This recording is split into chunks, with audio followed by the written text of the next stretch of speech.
Welcome to this week's podcast by Step Kids Nutrition, where we explore matters related to pediatric nutrition with an invited guest. My name is Professor Roseanne Meyer. I'm a specialist pediatric dietitian with almost 30 years of experience in pediatric nutrition.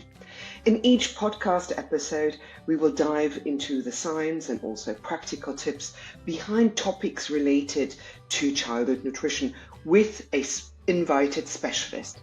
Whether you're a healthcare professional, a parent, or just interested in pediatric nutrition, you're at the right place.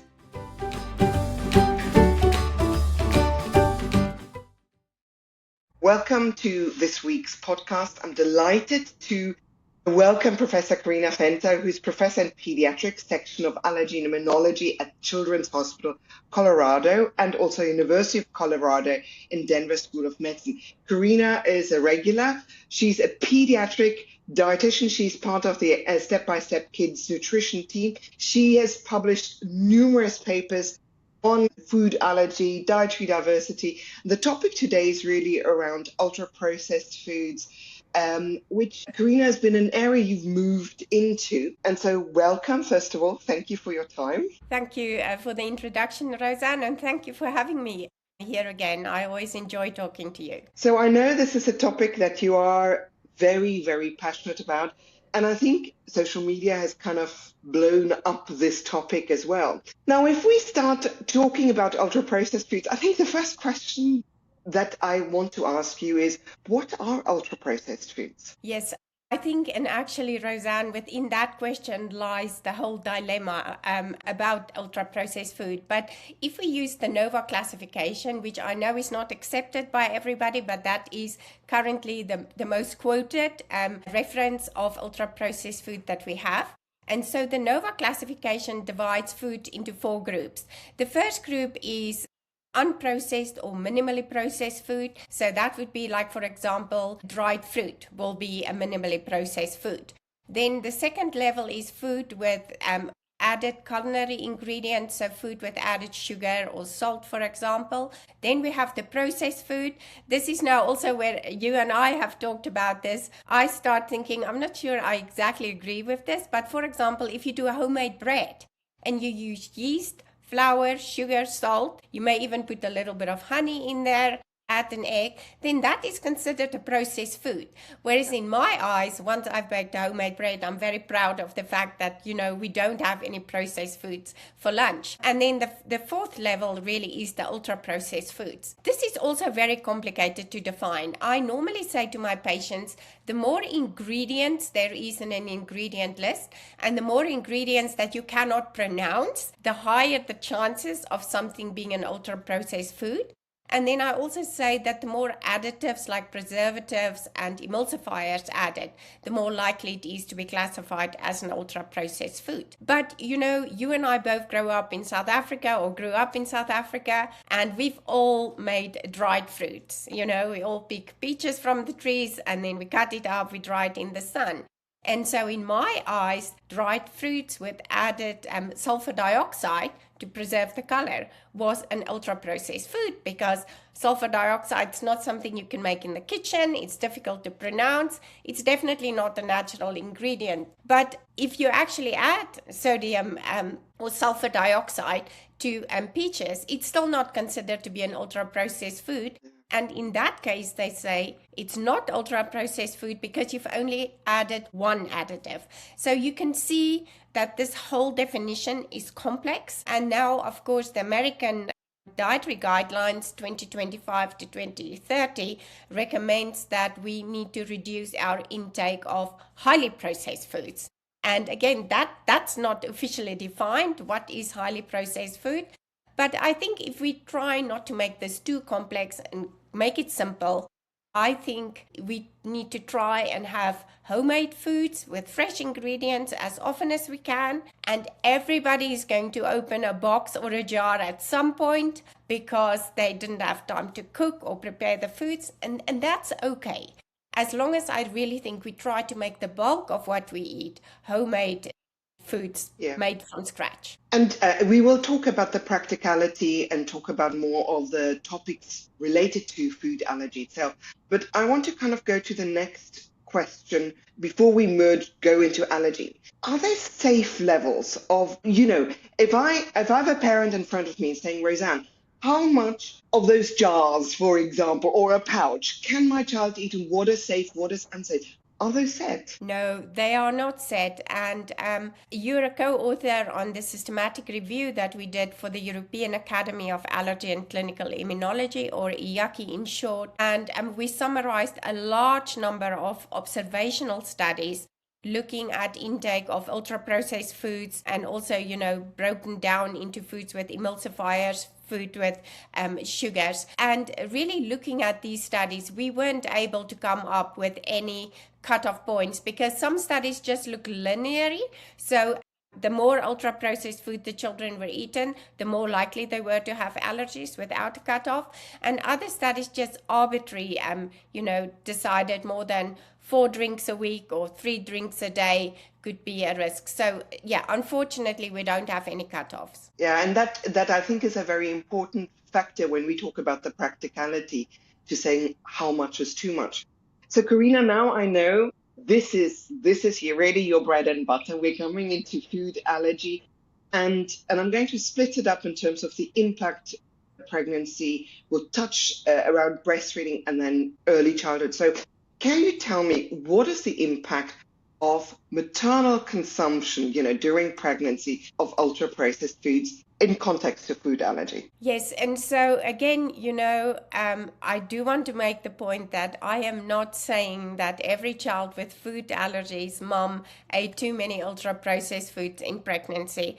The reason why children develop allergies and food allergies is very complex. There's many factors that play a role, but one of the factors, at least that I'm studying, is dietary intake during pregnancy. And my data have shown that, again, as ultra-processed food intake increases, so does the risk of allergies increase, particularly atopic dermatitis. And that in the group where the mothers ate more vegetables, more yogurt, we saw less allergies, again, less atopic dermatitis, asthma, allergic rhinitis, and food allergy in the children. But we weren't really able, even in my study, to come up with exact cutoff points of ultra-processed foods. So that is during pregnancy, makes a nice point about healthy eating and supporting all of our prevention guidelines, really.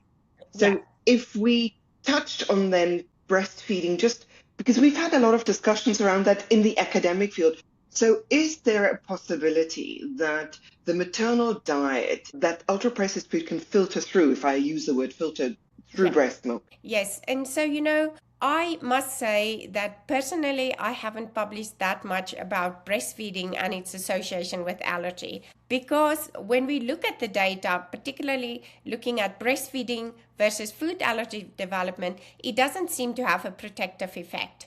And I strongly believe, if that is a word that the scientists could use, that we really shouldn't be studying just breastfeeding versus allergy outcome.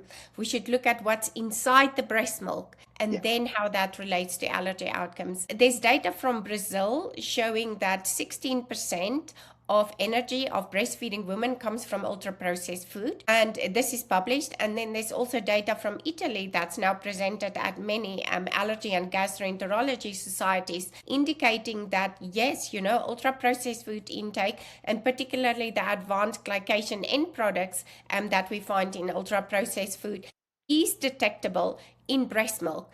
And just, when we look at animal data, if you feed mice these advanced glycation end products, your gut barrier gets destroyed, the gut microbiome composition changes to be less favorable for, and actually less favorable, but more favorable for allergy development. And we also upregulate particular immune cells, such as IL-33, that actually increase allergy outcomes. So to cut a long story short, yes, we need to be aware of ultra-processed food intake in breastfeeding. I'm not saying it's an absolute no-go, but even in breastfeeding, we really need to think about homemade cooking and healthier food to produce the best possible breast milk for our babies. And I'm going to take one side step just for our listeners who've never heard about advanced glycation end products. Can you just quickly say what it does, how does it get formed, the advanced glycation end product? Yeah, so my best example of what advanced glycation end products is really when you make like a toasted sandwich. So when you have dry heat with protein and carbohydrates or dry heat with protein and fat, we create these advanced glycation end products, or also sometimes referred to as the Maillard reaction in bread. But we also see that when we actually dry heat meat. And so again, getting back to our roots as South Africans, I know, we it's very love sad. we love a really good old barbecue, or braai as we call it in South Africa, which is really dry heating meat. It is much better to eat the fresh bread without making toasted sandwiches. It's much better to do like a pot pie or a stew or a slow cooked meat rather than having the barbecued food. But again, it's not an all or nothing situation. Yeah. And sometimes the bad things we eat, if I can call it bad, could be negated by other healthy things. So for example, if you're going to have barbecued meat, have a little bit of fruit, vegetables with that as well, because that can sort of like, reduce the effect of ages. I mean, nobody eats barbecued food every night, although I'm sure my husband would if I allowed him and if he had the time. But it is just being aware of those kind of things and try to perhaps slightly reduce the intake rather than completely cut it out. Yeah. And I think, we've now gone through the journey. You've educated everybody around the impact through maternal diet, pregnancy. We've touched on breastfeeding, and just to reinforce that we absolutely support breastfeeding. It's just kind of discussing that the breastfeeding diet, outside of the composition of breast milk, in terms of the nutrients, the diet might also have a different impact. So now I know this is again your area. So what about during complementary feeding and your ultra processed foods there? Yeah, and so here I'm going to try and answer the question without getting off topic, but let's take peanut butter. Peanut butter is normally made from roasted peanuts. Roasted peanuts have a lot of advanced glycation end products, even though peanut butter, if it's literally just a peanut, is not considered an ultra processed food. It gets more complicated when we start adding coconut oil and sugar and salt and all sorts to it. But the LEAP study, children had less peanut allergy, even though they were eating this roasted peanuts with the ages. But again, it is like I'm saying, sometimes the little bit of bad you eat can be negated by the good things you ate, because the children in the LEAP study also had very healthy diets, and they ate a lot of fruit and vegetables alongside these things. So even in infancy, I think it is really important that we think about how we cook foods. And, luckily at least the beginning of the baby food intake, whether it's the conventional baby food intake or baby led weaning, it is normally softly cooked foods, and so not so much fried foods. So that's good. But looking away from just sort of like how we cook and the ages and the whole concept of ultra-processed food intake. I mean, it is very concerning that in the United States, we had a report published now about 6 weeks ago from the UNC Chapel Hill. That's also the university where my daughter goes. And the researchers from UNC Chapel Hill found that 70% of baby foods in the US will be classified as ultra-processed food, and that 30% of them, that's for me the most worrying bit, actually contained emulsifiers. And so I've already talked about ages. So those people that's not already really upset with me and still listening to us, I may upset you a little bit more now. But animal studies show that when you feed mice emulsifiers, and these studies, it was actually artificially produced emulsifiers, that it's almost like a soap. And it really destroys their gut barrier or gut lining. And so we really need to be also careful about feeding babies emulsifiers all the time. Again, getting back to the grayness about ultra-processed food, pectin or guar gum is actually natural ingredients, just extracted from foods. That's also that's also classified as emulsifier. So whether we really need to be concerned about natural emulsifiers versus artificially produced ones, that I think we still need to study. I'm less concerned about the natural ones. So, Karina, I mean, the issue around the processed foods that our children get in the UK, Europe, US, you've just highlighted. My question to you again comes to the practicality for our parents with children with food allergy, because, everything they have to make. So it is sometimes, take a flight, I'm going on holiday. Is that bad? I'm grabbing something.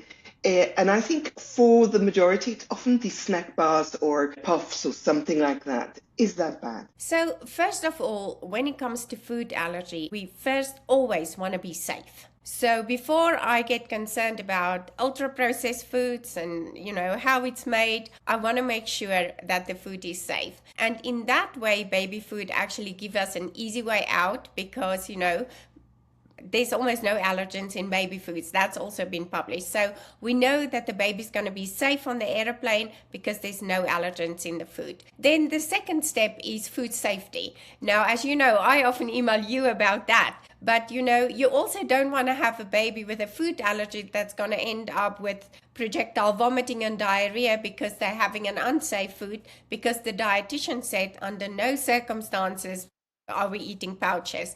So we also need to think about when we are traveling, can we actually take foods with, in an ice box or ice bag, and can we keep the food safe? And then, after that, then I'll be more concerned about the nutritional content. As I've already said, it's really not a yes and no situation. So I normally say to families, if you are traveling and there's a lot going on, those are the times when I'm happy for them to put a jar of baby food or even a pouch in a handbag. It's a 10-hour flight to South Africa is a long time.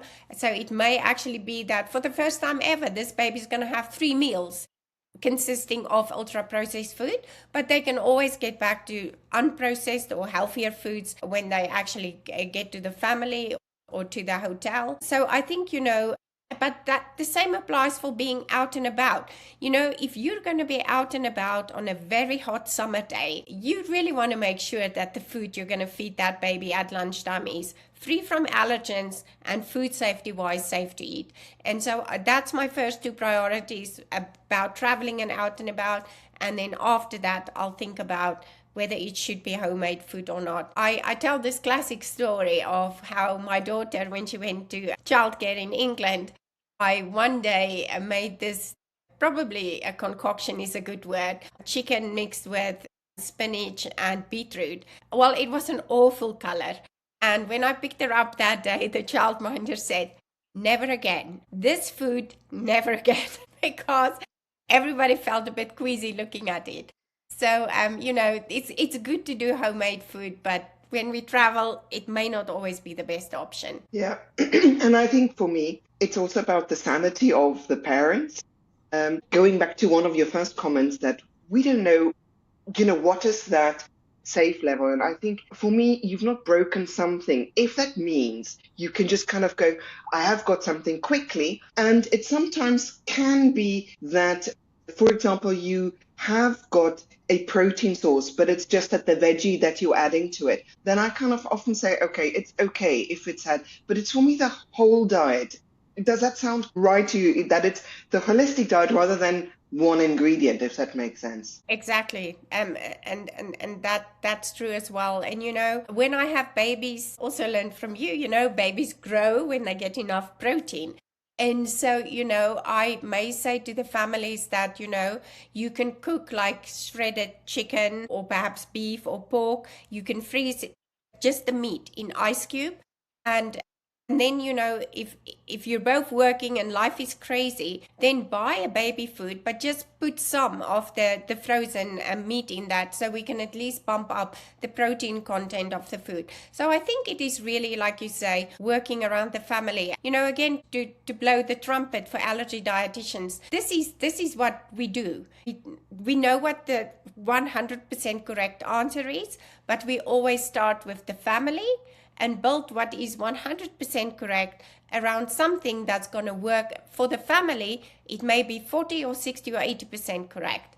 Because even in my life, I don't have a 100% correct diet. I think you get very close to 100% correct. But definitely, I think we have to work around every single family. Yeah, and I'm the first one that kind of puts a finger and pulls finger to myself.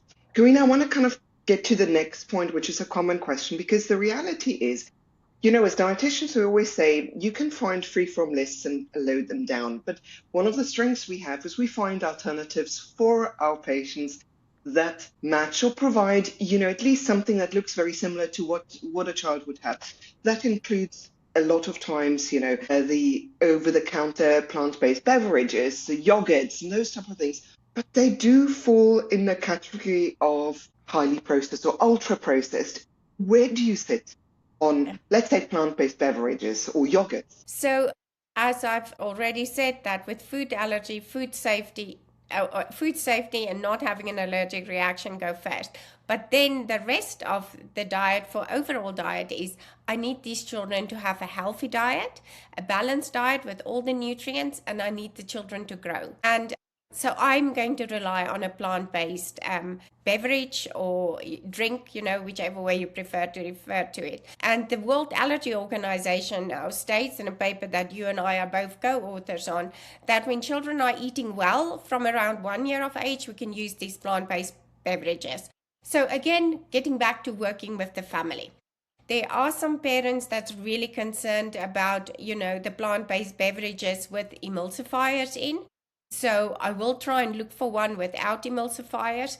Getting back to the whole issue of the pectin and the guar gum, I think they're sort of like a second level. Like I said, not too concerned about that. I may get the family to agree to use that. Unfortunately, many of the plant-based beverages without any additives or emulsifiers don't have any vitamins and minerals added to that. So now, we're dealing with so many things during the food allergy consultation. And on top of that, we now need to discuss a plant-based beverage and additional vitamin and mineral supplementation. I like the plant-based beverages in the UK that's got the iodine added because iodine supplementation is also fiddly. So to give you a short answer, when I decide about a plant-based beverage, I will say to the parents, this is the protein I need, this is the calories I need, this is the plant-based beverage that's going to make the easiest for us to reach those goals. If they then don't want to use that particular one because of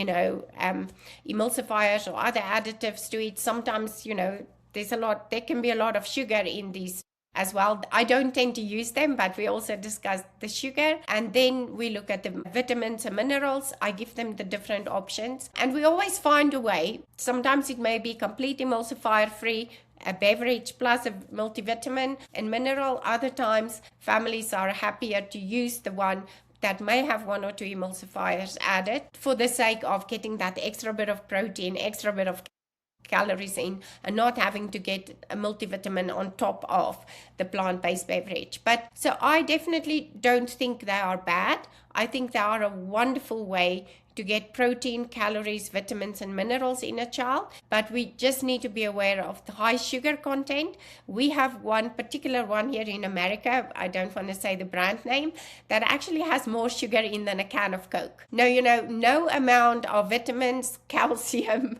minerals is going to ever convince me to use that drink in a child. Having said that, and I know this is your area of expertise, I once had a child with severe feeding dysfunction, and we could absolutely get nothing into the kit other than this beverage. We have tried every hypoallergenic formula, every plant-based beverage in the world. That was the one. And I said to the mom, this is going to be the one because this is the only calories and vitamins and minerals we get into the child. So it just depends really on what works for the family and that particular case. And I think this is again the question of the balance, because if I take the sugar factor, and I often have this discussion with the parents saying I acknowledge the sugar content, but what we currently have amongst food allergic, cow's milk allergic, we do not have evidence that that leads to obesity. And that's the worry about, is that your total refined sugar content, and again, it's like the ultra processed, it's the total refined sugar content. And we have to acknowledge that milk has lactose in. Yes, it's a milk sugar, but it's still a sugar. So it's that balance. You know, Karina, with these plant-based beverages, I think, again, it's a holistic diet, isn't it? You know, if you have a child that's on pouches, these beverages, and, you know, snack bars and all of that's a totally different situation than a child that overall has, as you said, fruit, veggies, you know, omega-3s, and probably all of these mitigating circumstances that if there might be an emulsifier in there that may have a pro-inflammatory effect or impact, you can compensate possibly with other foods. Yes, definitely. And you know, I know we had the discussion last time about the probiotics. So in these children where I use the plant-based beverages, I'm also more inclined to recommend a probiotic because, like you say, you know, to mitigate or to compensate for the fact that I'm giving them some emulsifiers, always alongside a healthy, diverse diet, as diverse as possible.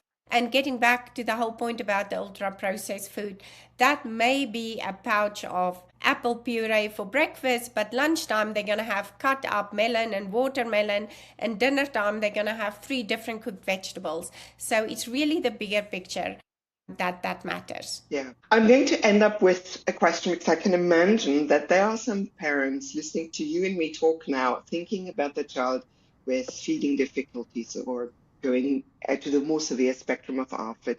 And I get them, there's huge worry around, you know, my child is only having crisps or is only having, you know, these foods. We've both dealt with them.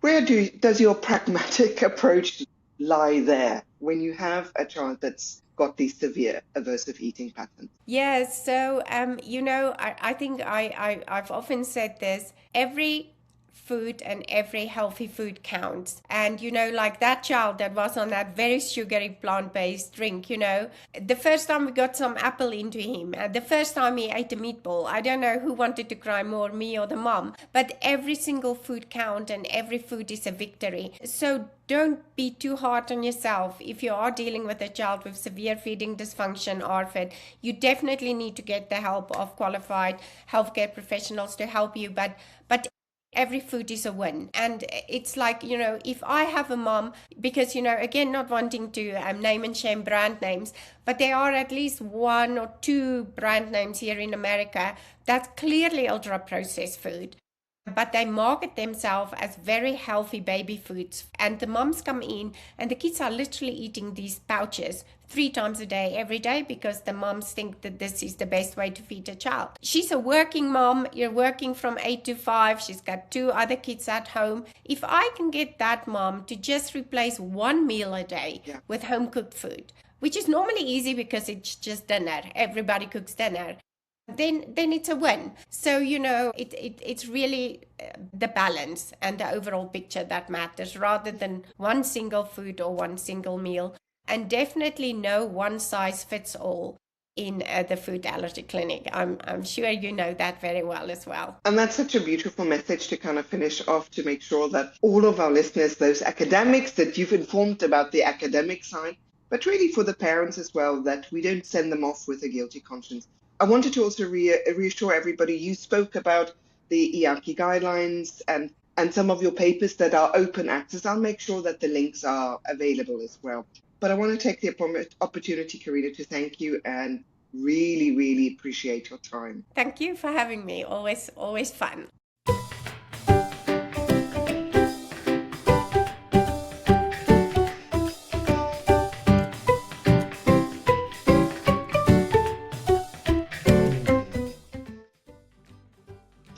Thank you for listening or watching this week's podcast. You can follow me on various social media platforms, which we'll share on the screen, or you can visit my website at rosannepediatricdietitian.com. You can also like this podcast on our Step by Step Kids Nutrition YouTube channel. Thank you very much.